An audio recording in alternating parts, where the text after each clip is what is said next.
Morning. Morning. Thursday morning. Decaf coffee. Morning. Fill my vape pen. As per.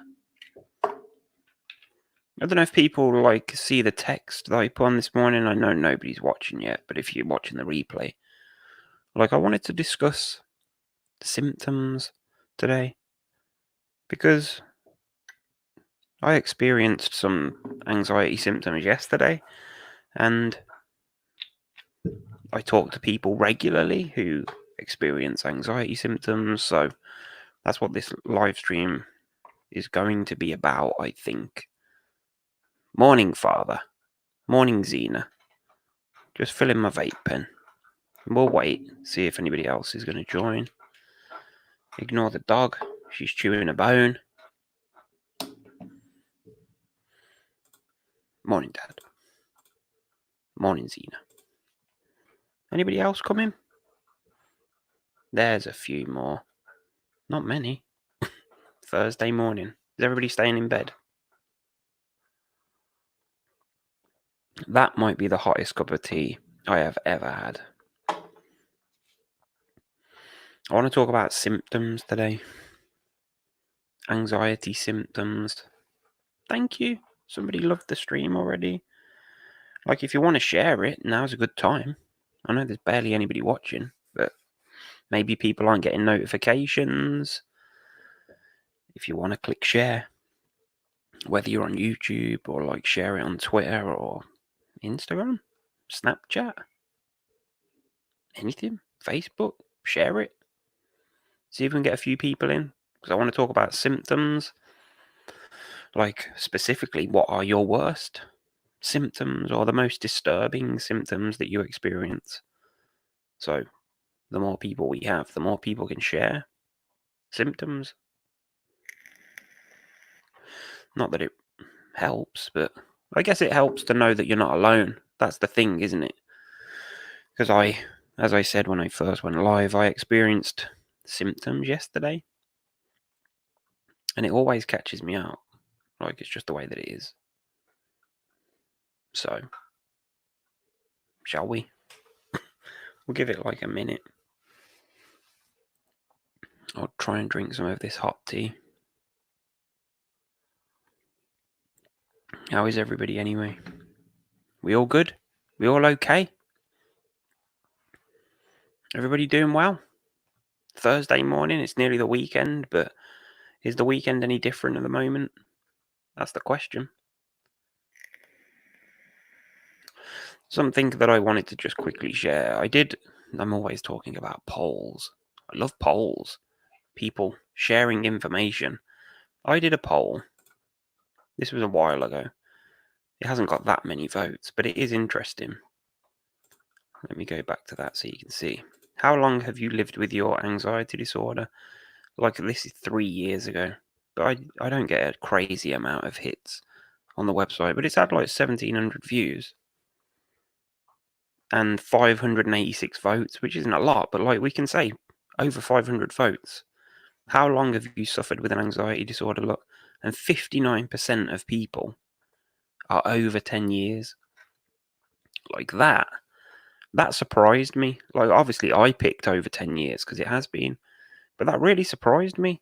But then I think maybe the longer people are stuck in heightened anxiety or stuck with a disorder, the more they go to websites like mine and maybe search for stuff like that, people that are just experiencing anxiety don't, or possibly don't realize what it is. So they can spend a huge amount of time going from doctor to doctor or specialist to specialist or friend or family member to friend or family member, asking questions, not really knowing. So the majority of the people that went to that poll on my website have been struggling with anxiety or a disorder for over 10 years. 59%. That's a big jump from all the others. Look, there's nothing else that's even close to it. And 3 to 5 years is the highest of the others. But 10 years plus, it's alarming. What's going on? How have those people, similarly to me, like have been stuck with an anxiety disorder for over 10 years? Jenna went for a 2-hour walk today feeling refreshed. That's good. Exercise, like as much as we probably don't feel like doing it a lot of the time, it does have its benefits. You definitely feel so much better after it. You might not feel great while you're doing it, and you might not feel that confident about even attempting to do it before you do. But once you're finished and you get home, there's definitely a benefit. Hi, Elizabeth. Thanks for joining. Morning, Joycey. Yeah. Alison used to suffer as a child. Yeah, I didn't. Not really. I mean, I was a nervous kid, but not anxiety. Debilitating tension in face and head that makes it impossible to talk for longer than minutes is my worst. I would say that I'm torn between dizziness and that very tension that you mentioned, Kieran, mate. Because that's what got me yesterday. I'll talk about it in a sec. Morning, Tracy. Joycey's had anxiety for 38 years. And what sort of things have you done, Joycey? I'm going to ask people questions today. So take your time to respond, but do. Joycey, what have you tried in that 38 years? Like hypnotherapy, CBT, medication? What have you tried, if you don't mind?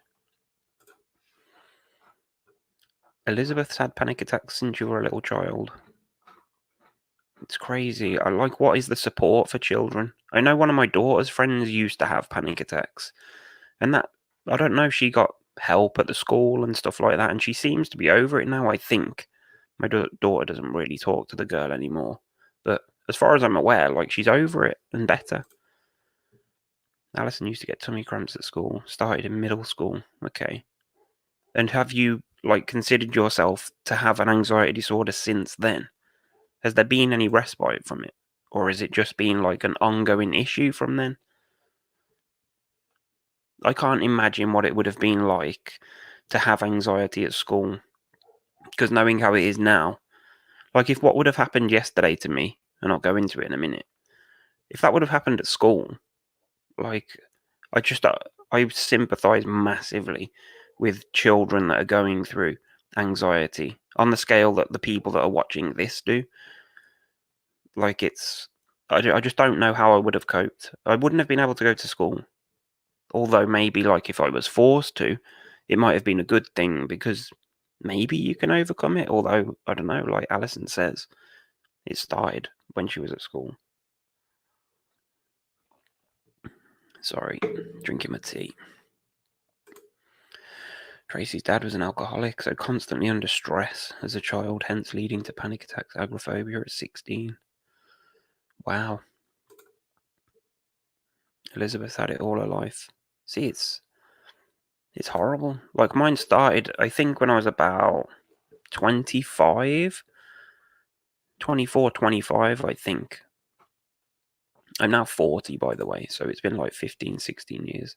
Got better in high school, but always had social anxiety. Is that your main issue now, Alison? Social anxiety. Kieran, have it for weeks at a time and everything annoys it. Talking computer. Yeah, I'll go into my experience yesterday in a sec. Morning, Emily. Can't sleep, very anxious. Anxiety started at 10.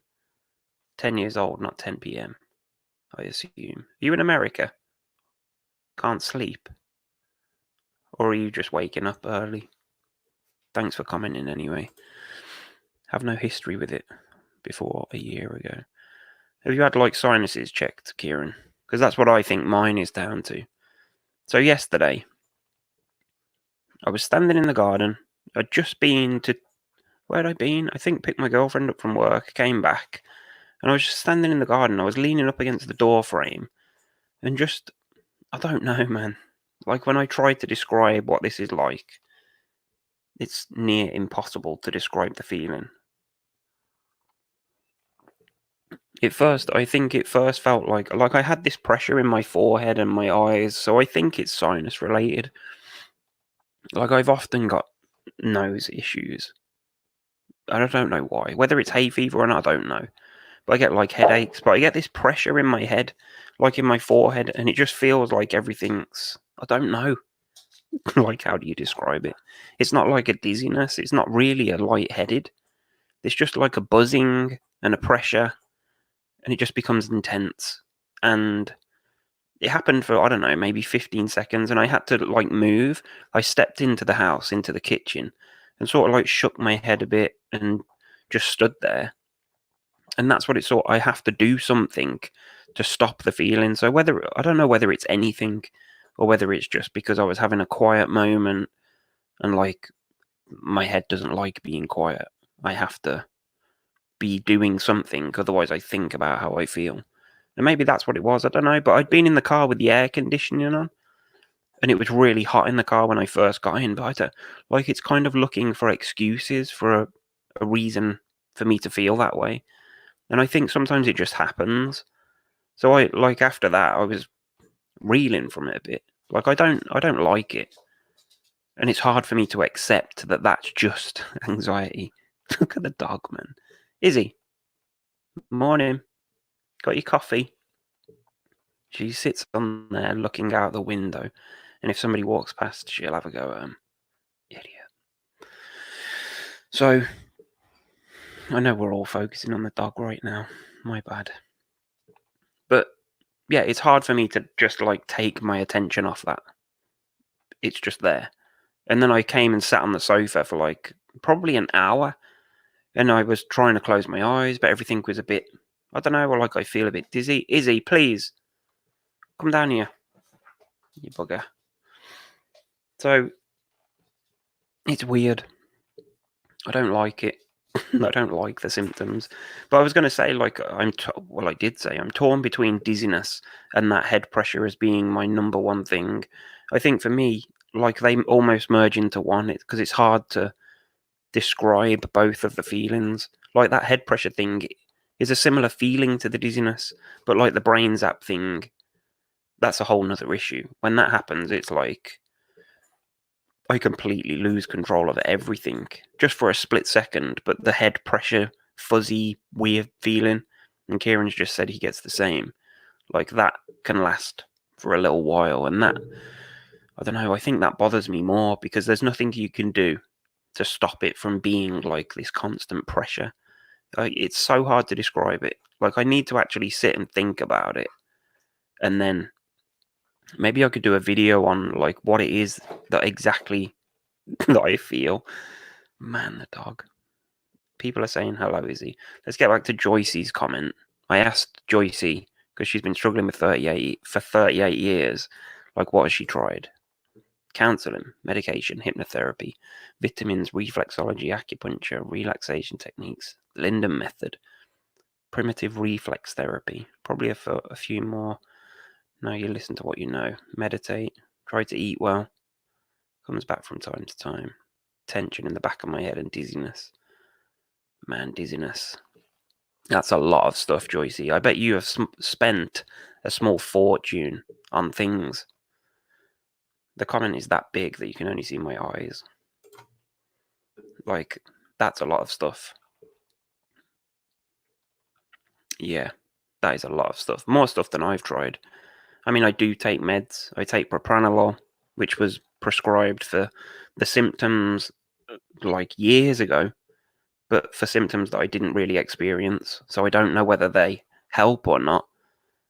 I just know that now if I stop taking them, I get the symptoms that they were supposed to stop, but I didn't experience them before I started taking it. So I kind of wish that I never did.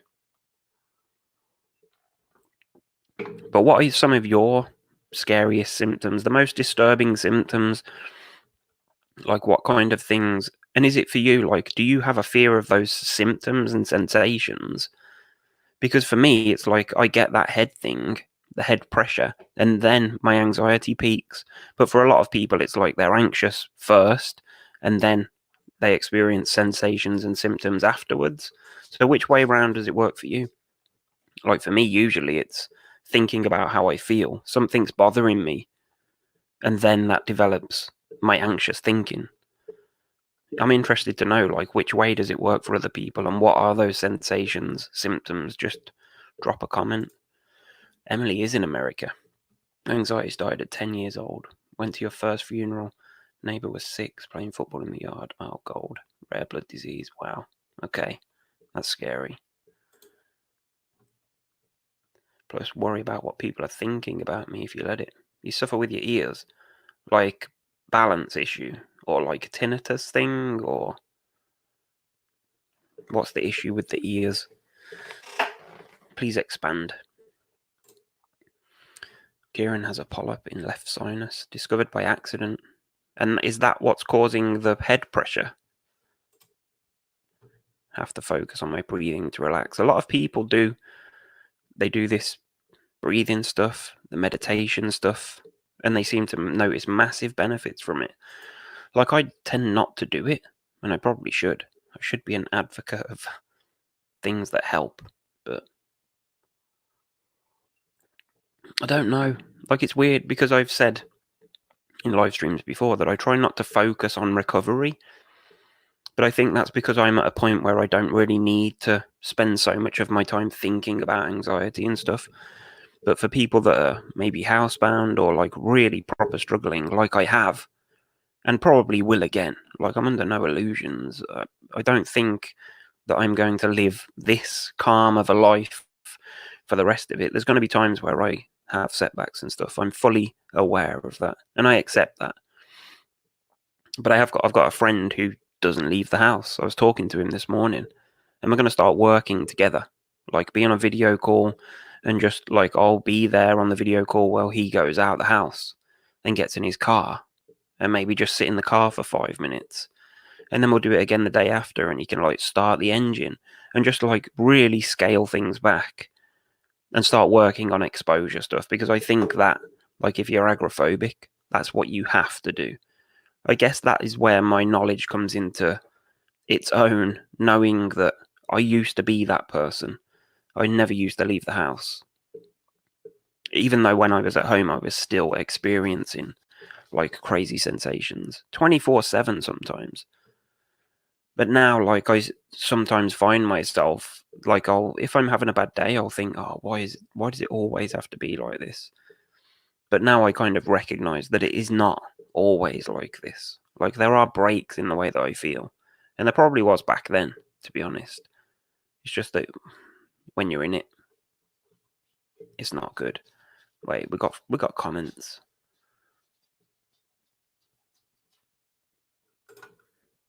All the adults at the funeral kept saying they were sure it was the flu.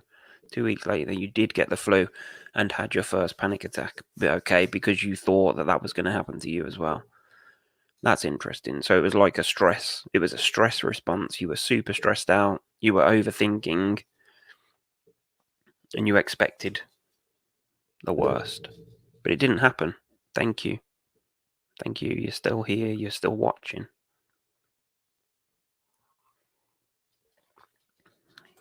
Kieran gets the same, but for weeks at a time. Hello, Izzy. That was ages ago. Almost 45, still obsessed with your health and have jaw pain.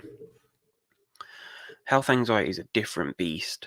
Like, I've experienced and still do health anxiety, like, and the corona thing is, I think I've been through the phase of being super obsessed about getting it and how I will feel. In fact, I was lying in bed last night and I started coughing, and I was like vaping a bit, as I do. And I was feeling wheezy and I was coughing, and I was like, okay, this could be it. And I was feeling a bit nervous, but I know that it was because I had that weird head freaking sensation, like in the garden, 3-4 hours before, and it just elevated my anxiety levels, and then the thinking started. And that's the issue. It's crazy how we can go from just one little sensation or something that sparks it, and then, like, it can affect the rest of your day. If you don't, I don't know, if you don't get a grip of it, take control, and just rationalize those thoughts, it can really send you into a spin. Kieran doesn't think there's a reason, just animal brain being a spaz. Sounds like sinusitis. Suffer with it, my head's in a vice. Yeah. Hello, Sarah. New commenter, maybe? Yeah. Emily agrees with Kieran.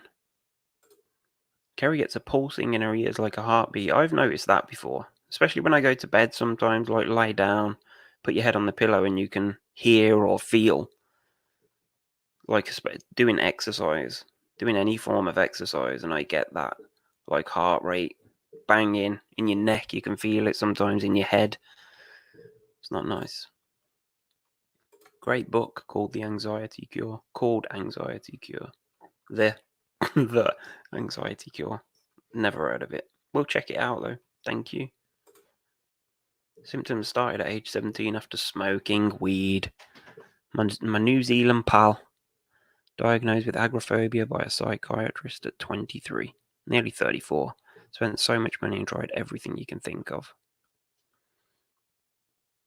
That's an interesting conversation that needs to be had. The weed conversation. I'm definitely going to have to do a video on it, because there's people out there that use weed for anxiety. There's people out there that, like myself, I don't blame weed for my downfall, but I think it played a massive part. I'm pretty sure.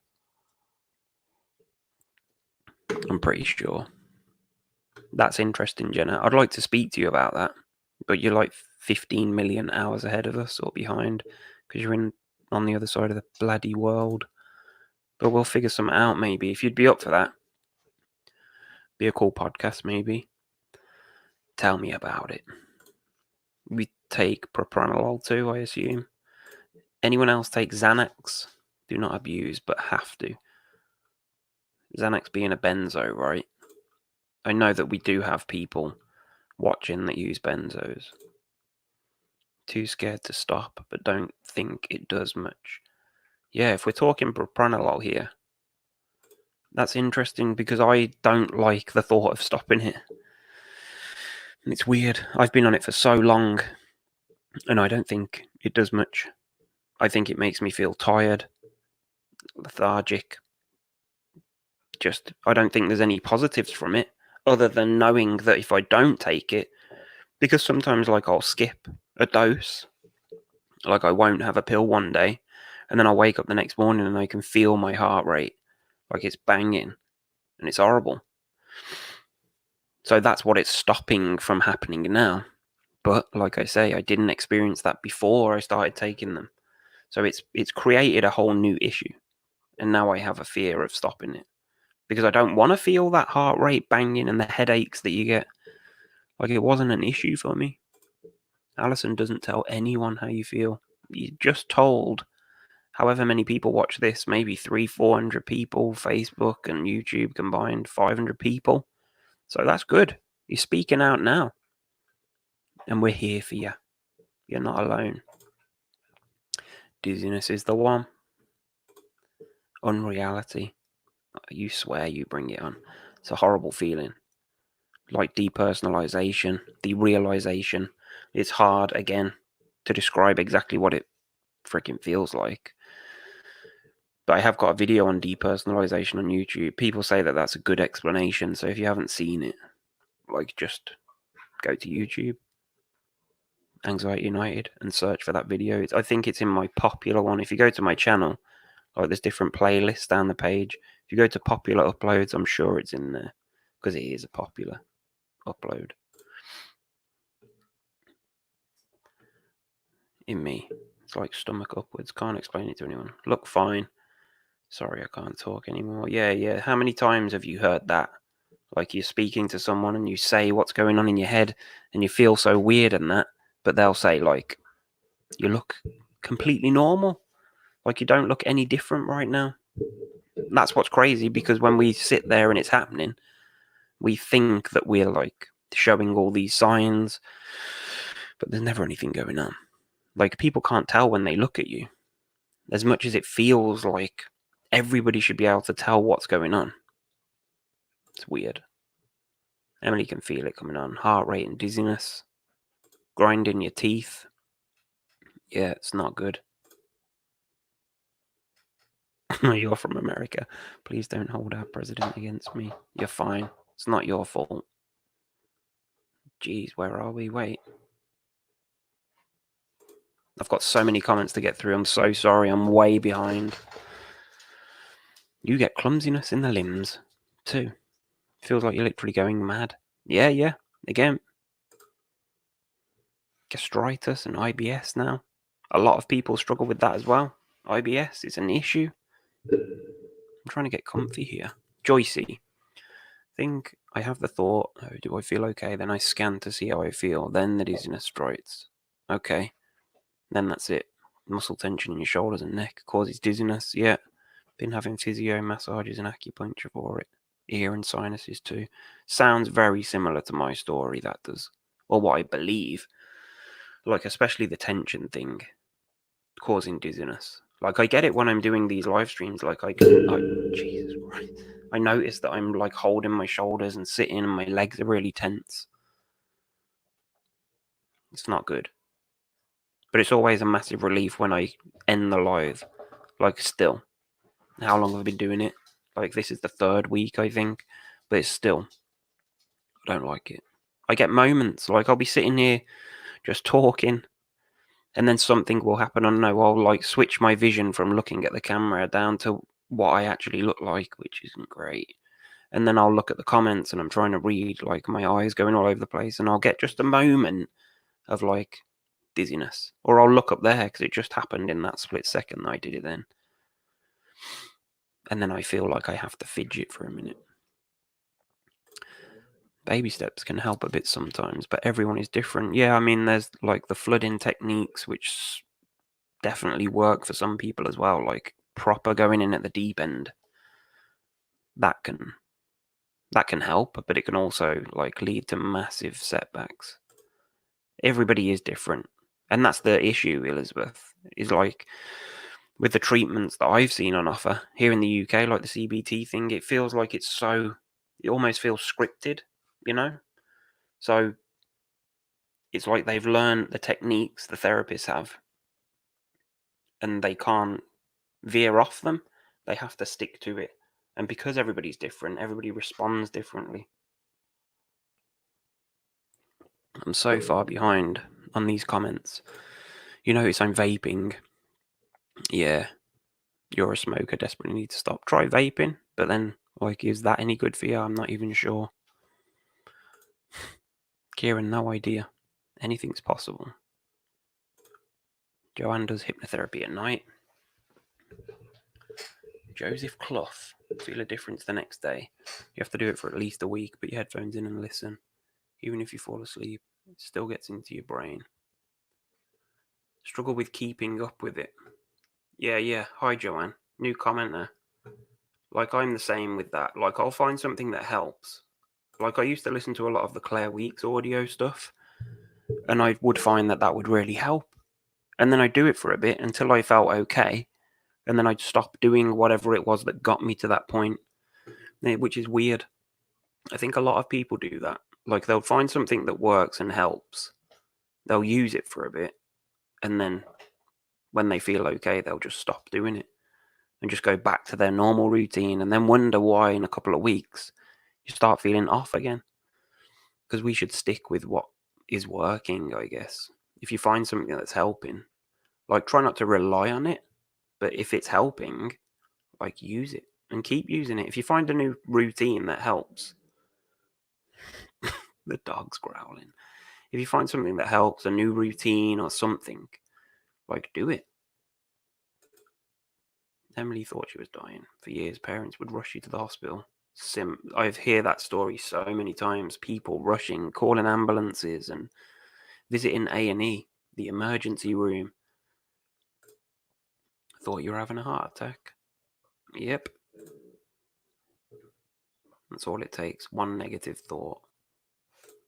You hate the feeling, the pulses, and the tinnitus. Yeah, it's horrible, man. It is just one thought, and that's the issue. Like, you have that one thought, like I did yesterday when my head felt pressure. That one thought of, oh God, like, what's this? Is this the time when I collapse and die? Sorry to say it.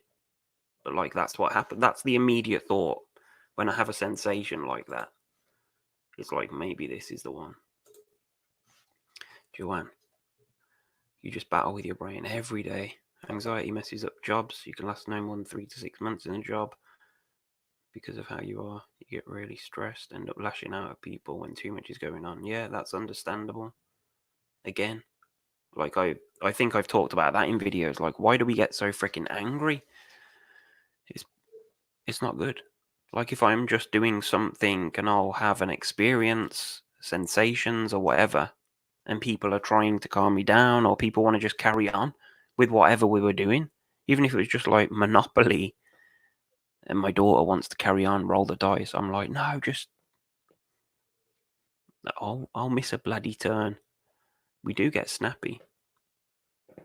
We get snappy because we feel like we're losing control, and that's horrible. When we're not.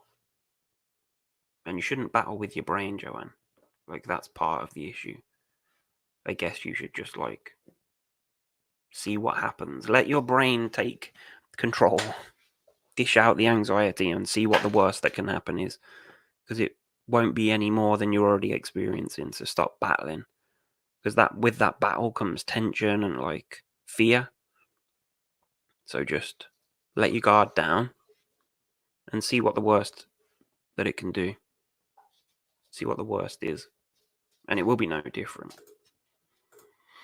All our symptoms are just so similar. Morning, Deb. Bit late to the party, mate, but morning. Joanne does use weed for anxiety too. Helps in the evening for you. Get a good night's sleep. Interesting. Then I need to talk to you also on a podcast, maybe. Using weed for anxiety. Interesting.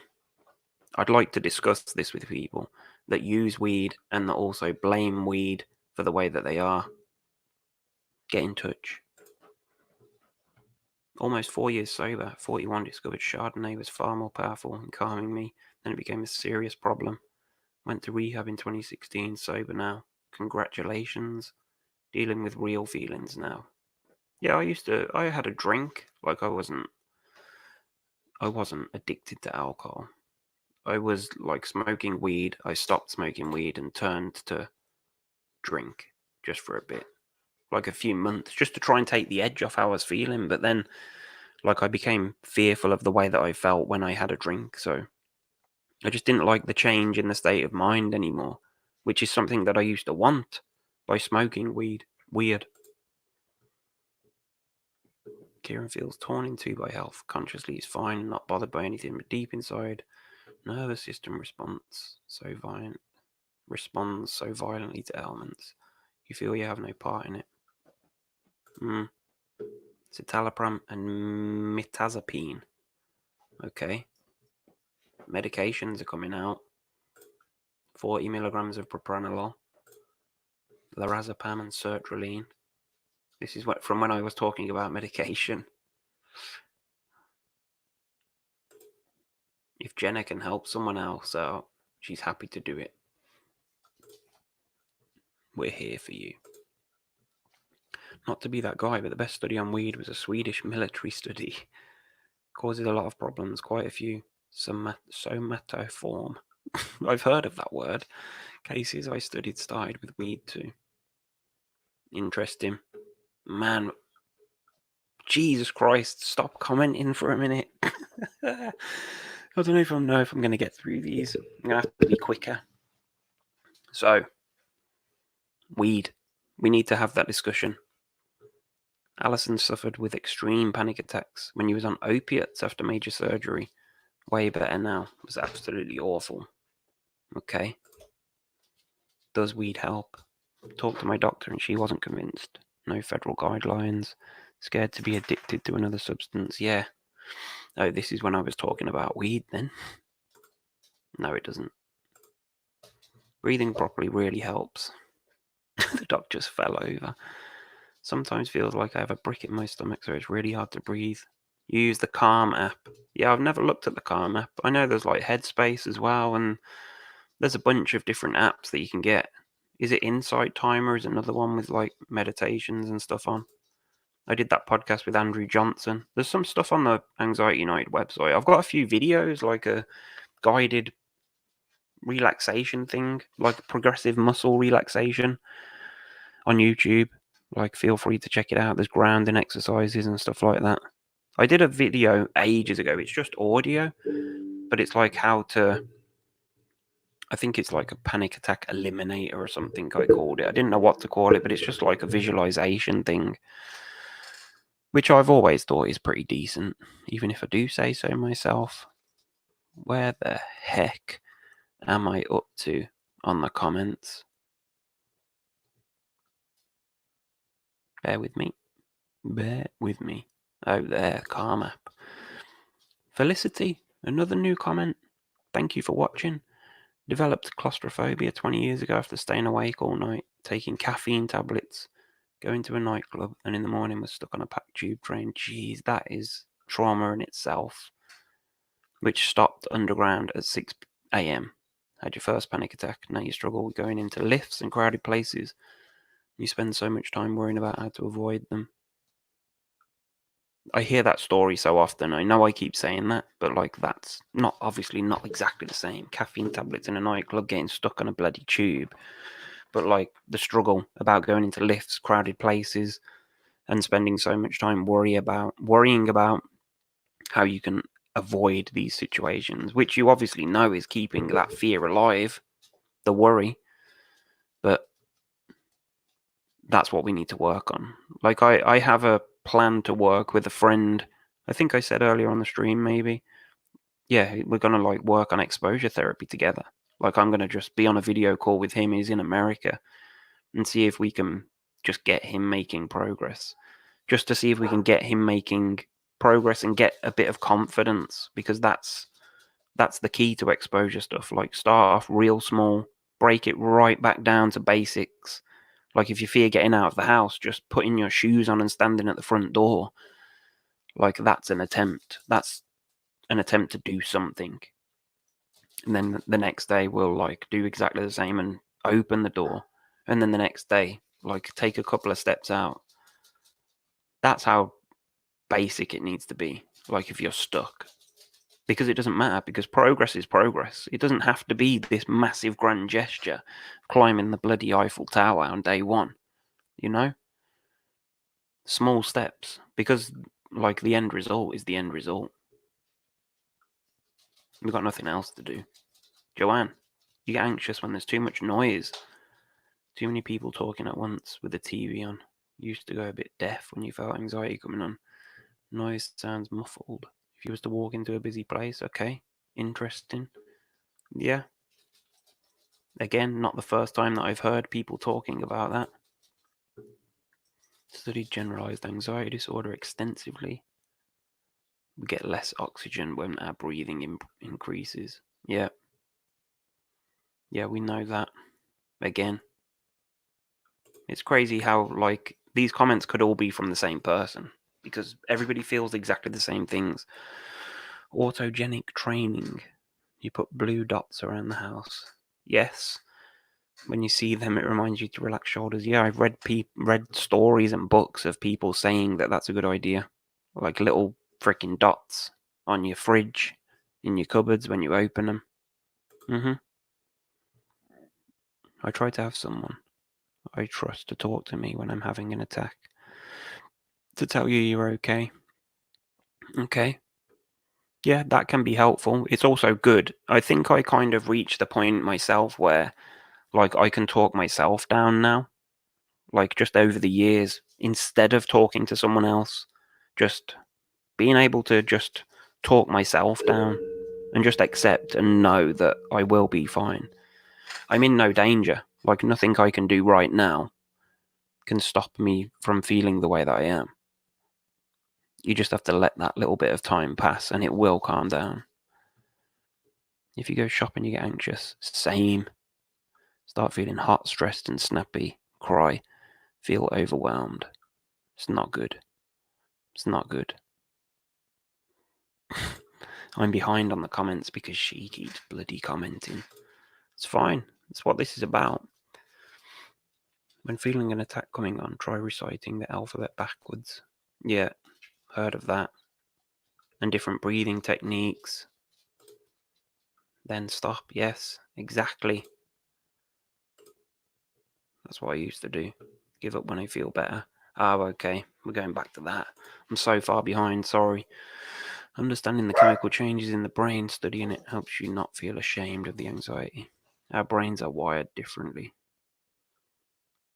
I've never really felt ashamed about it. I know, like, there's the big stigma thing with guys talking out about having issues with mental health and that because it makes us look weak. But, like, if that's the case, then I'm weak. Because I have no issue with talking about it. Never have. Like, 16 years in. Still here. Still beating the drum. That's it. Oh, we're not getting into the chemical change debate. Dr. Claire Week's theory is amazing. Makes so much sense. Worth a try. Yeah, if you haven't read Claire Week's books, like Hope and Help for Your Nerves, I'm gonna have to let my dog out because she's pacing up and down. I can't have dead air on the screen for a minute. Is he? Haven't you figured out how to open the door yet? 41 minutes already. You had labyrinthine infection in your ears, suffered with dizziness ever since, which causes some. Yeah, because having that inner ear infection can. I don't mean to scare anyone, but it can cause permanent damage in your vestibular system, can't it? I have heard that because I've done a lot of research and looking into labyrinthitis, whatever, because of vertigo, stuff like that. So it can happen. Thank you. Thank you.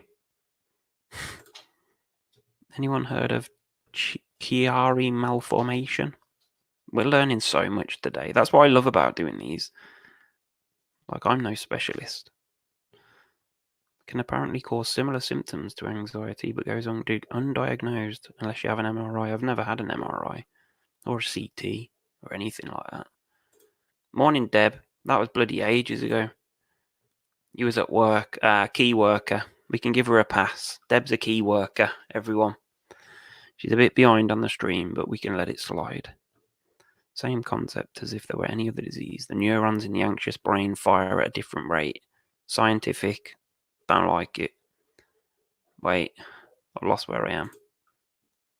Weed long term will make you depressed. How far behind am I with these comments?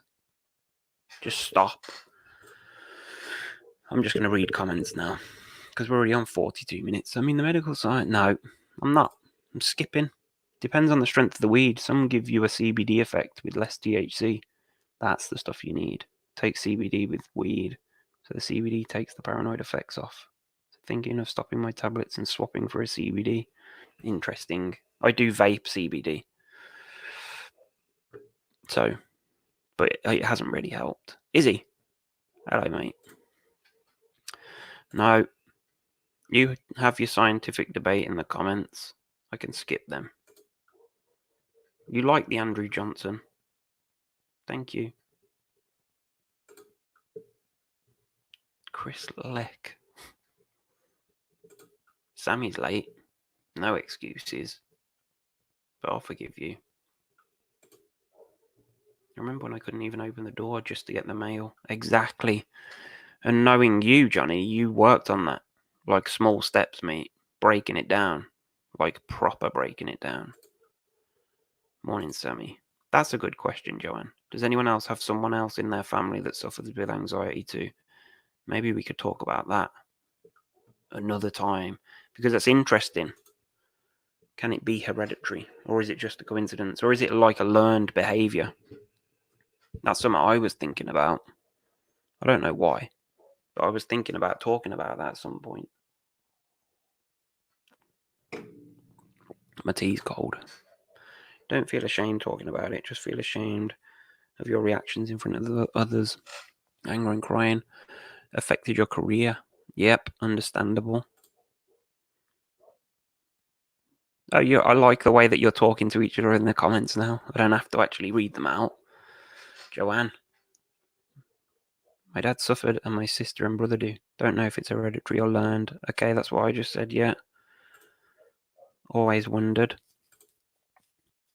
She loves the British accent. Is calming. Appreciate it. Ah, Emily's dog's crapping on the floor. Your daughter also suffered as a child, bless her. Struggled at school, started about the same age. Okay, that's interesting. Interesting. Do we think that's learned or do we think that's genetic? Ah, you were tagging your brother. Well, I just gave him a shout out, so I hope he watches. He will be pleased. Joyce's son does. Sammy says it's learned. Joycey says, Izzy, don't bark. Mum, gran and cousin have suffered over the years. Yeah, I've spoke to a lot of people that have family members that have struggled. I've just realised that I've caught up. Alison's good at hiding it. Don't think she's learned it from you. Okay. And there we have it. Yes. Sammy thinks it's learned. My dog is dying to go out. You know that. She really wants to. You better let your dog out. Thanks for today. Glad I made it. I'm glad you made it. Yeah, I was going to say, because, like, if it's learned, like, then this time at the moment with the COVID crap, like, as parents, we've got a job to do in not freaking our children out. But, like, I think they're handling it really well. Like, that's what I was going to talk about, but I'm not now. But maybe tomorrow we'll talk about the learned behaviours, maybe, and if we've passed it on.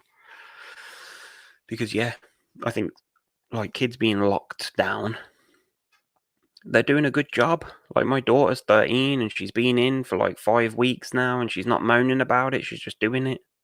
And I'm not freaking out about COVID and she's not really. She's just, like, I think children deserve a round of applause for being patient, and because they're impatient little buggers sometimes. You know that if you've got children. Defo think it's genetic. You have cousins with it. This is a conversation we need to have another day. This might be the longest ever decaf, but I really appreciate people dropping in, man. Especially the new, well, not especially the new people. Just everybody. You know I appreciate it. It's nice to see people chatting. Love you and thank you to all. Please love yourselves and be safe. You'll be moving to Britain if Trump's re-elected. If we've still got Boris, you may as well stay there, to be fair. Long family history. Joanne has children, so she'll be back tomorrow. Yeah, let's discuss the effects of our anxiety maybe on children. I did a podcast with my son not long ago. Joanne, if you haven't seen it, go to YouTube, Anxiety United, and there's a podcast. I think it was episode number 9, and that's with my son, like talking about the effect that it's had on him. So you might find that interesting. He's 20 now, but there you go. Not sure if it's genetic, probably learned. It's a good debate, and we're going to have it tomorrow. Emily's getting on a plane as soon as lockdown's lifted. I'll see you tomorrow, man. 9 a.m. 9 a.m. It was a good one. It was a good one. I enjoyed it. I felt a bit iffy throughout it, but we got there. That's the proof. So, yeah, be nice to each other. Be good. Do something that scares you today. Prove to yourself that, like, you can do it. I'm going to go and let the dog out before she jumps through the window. I will see you all tomorrow, 9 a.m. or whatever time it is in whatever country you're in. God bless. It was a good one. See you later. I'm ending it right now. Thanks for watching. Bye.